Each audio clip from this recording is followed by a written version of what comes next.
Hello and welcome back. Today I'm going to be watching and reacting to what if the British Empire reunited today.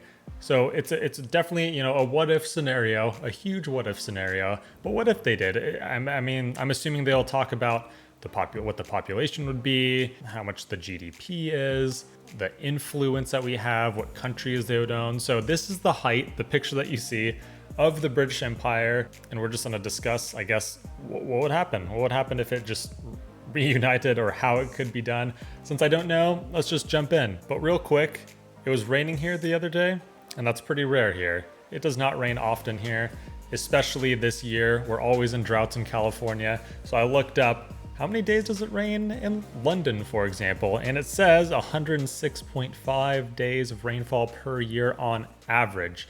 That's crazy to me. That's what, there we go, 29% of the time it's raining in London, which is crazy because when I was in London in 2018, I guess I was lucky enough to have, sunny skies. Few clouds, sunny skies. It was warm. People were in the park. I think it was Hyde Park. It was just a beautiful time. Whereas here in California, we want rainy days. We get 34 days per year on average. In Los Angeles, that is. Up north, of course, you get a lot more. And I think some of the most rainy areas in the world are in Canada or something like that. And to compare that with a very rainy, wet city here in the US, going up the West Coast to Washington State is Seattle. They get 150 days a year of rain in Seattle. So yeah, that's kind of, I guess, our London type of place here. Just a random thing. I got excited for the rain and had to share that with you. So if you haven't left from that sidetrack, let's jump into this video and see what they have to say. What if the British Empire reunited today? To have ever existed in all of human history. The British Empire was the largest empire to have ever existed in all of human history. By a long shot. At the territorial height of the empire in 1921, after victory in the First World War, the empire spanned 35,500,000 square kilometers with a population of 413 million people, 23% of the world population at the time. The empire was so large then that it would have taken up 94% of the entire surface area of the moon. So every time that you look up at night and see the half of the moon that's facing towards you, that is a nightly reminder that the British Empire used to be nearly twice as large as that. It was the empire on which the sun never set, because somewhere in the empire the sun was always shining. But indeed it had to set at some point. The last British colony in Africa gained independence in 1980, and the major city of Hong Kong, a British colony since 1898, was given back to China in 1997, symbolically marking the end of the empire. But what if this entire empire was suddenly recreated today? What exactly would it look like? Well, for starters, Queen Elizabeth II is already in real life queen of these 16 different countries right now, and she has been at some point queen of these other 17 countries as well. In total, the British Empire reunited today would encompass 64 different countries, and Queen Elizabeth II has already been queen of more than half of those countries at some point during her lifetime. The empire would be 146 times larger than the current United Kingdom and contain 40 times greater a population. I believe it's Britain alone goes into the US 33 times. You could fit 33 Britons in the US 33 times. I think that's what it was. So can't imagine it being, 26% of the world's, landmass, I think it was. They said 23% of the world's population. I think it's somewhere around, 26% of the landmass that the empire would take up. 1/4 of the planet's land area would belong to the Empire, and with an enormous population of 2.634 billion people, that would mean that around 37% of everybody on Earth would be a citizen of the Empire. A far greater percentage of the world population than in 1921 with the same territory. With all of this land and people, the British Empire would have a GDP of 13.078 trillion US dollars, which would put it far behind the United States and place the empire with the second largest economy globally. And just for another reference point, these aren't going to be exact, this is all just from my head, but China is the second most GDP, then I think it's Japan, then something probably like Germany or something like that. But China has around 12 trillion GDP. Then you have the US 18, which I think nowadays, today it's like 21 trillion. China's probably, 13 trillion. I think the UK falls 6th place And for some reason, off topic, but Ireland is just shooting, going off like crazy. It's shooting through the roof with their GDP growth per year. I don't know why. I should probably watch a video on that, but they've just been going crazy apparently. Don't know why. Haven't been there in forever. However, the empire would have an incredibly poor population on average, with the average citizen earning just $4,966 per year, slightly more impoverished than modern-day Namibia. To compensate for this, the British Empire would have the largest military in the world, comprised of 4,917,000 active-duty soldiers. The Empire's military budget would be a very large $268.175 billion US dollars, the second highest budget in the world, but less than half still of the US military budget. Actually, China's might be like 160 billion, something like that. Something around this one or lower.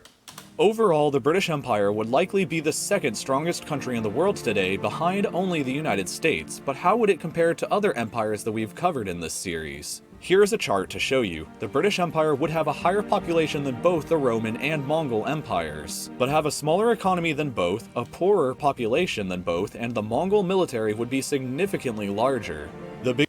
That's what I like to see. These charts, these graphs really put this into perspective and just kind of trying to read it all. I didn't have time to read it all, but I really love finding these kinds of stats, getting, the Roman Empire, what it would be like today, the Mongol Empire, what it would be today, and the British Empire, which was by a long shot way bigger than any of these back, comparing them from back in the day. I mean, the Mongol Empire has modern day China, so there's that. That's where that trillion comes from. The Roman Empire has, tons of Europe. That's where that trillion comes from. British Empire, they have themselves for one, where a lot of it comes from. India, Canada, Australia. I mean, they're all pretty darn good. But the GDP per capita for Rome is really good. But that's just because, from the lands that they had, I guess. Significantly larger.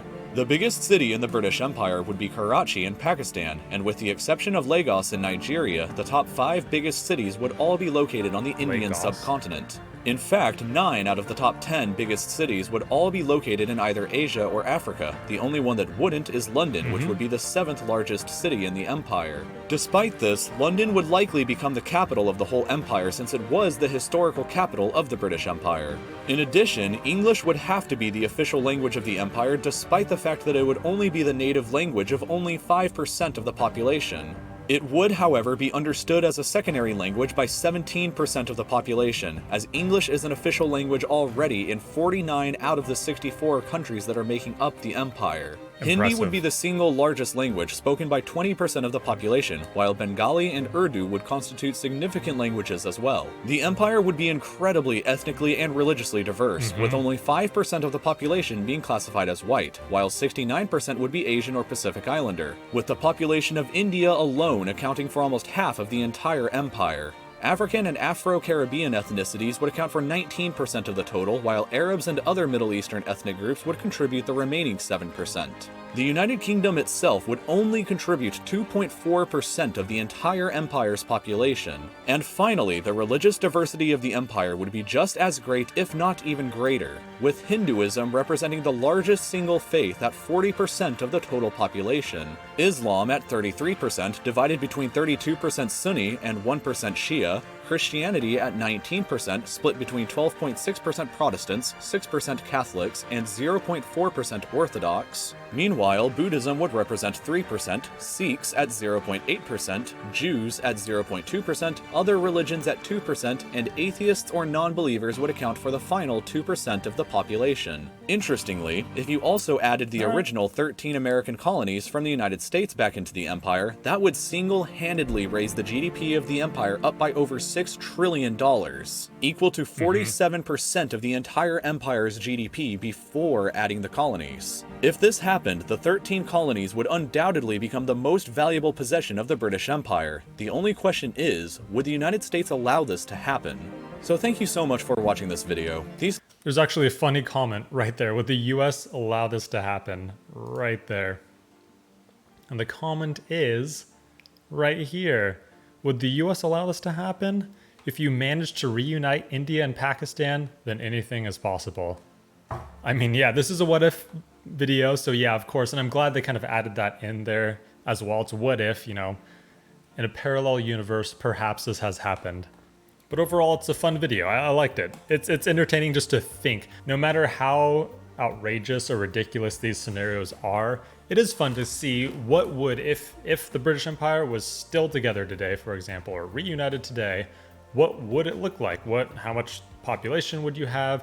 What would the GDP be? Where does the wealth come from? The religions of your empire. And this being 2.4% of the population would be the UK alone. And this right here really puts it into perspective of the British Empire back in the day, right after World War I, of how crazy everything was just in general. It couldn't have been much different or like way different than this. I'm sure the UK alone would have a very, of course they'll have a very tiny portion of this, and they ruled over so much. So let me know what you think of this. What is possible, impossible, anything that he said? I want to hear about it. I like looking at these what ifs, and do one what if type of video every once in a while. It's kind of fun, changes things up, and I like to hear and listen to the comments. Jump into random discussions of what if scenarios by us, by you. So thanks for joining. Be thinking about this. Thanks for watching to the end. I appreciate it and joining me for this, and have a good rest of your day.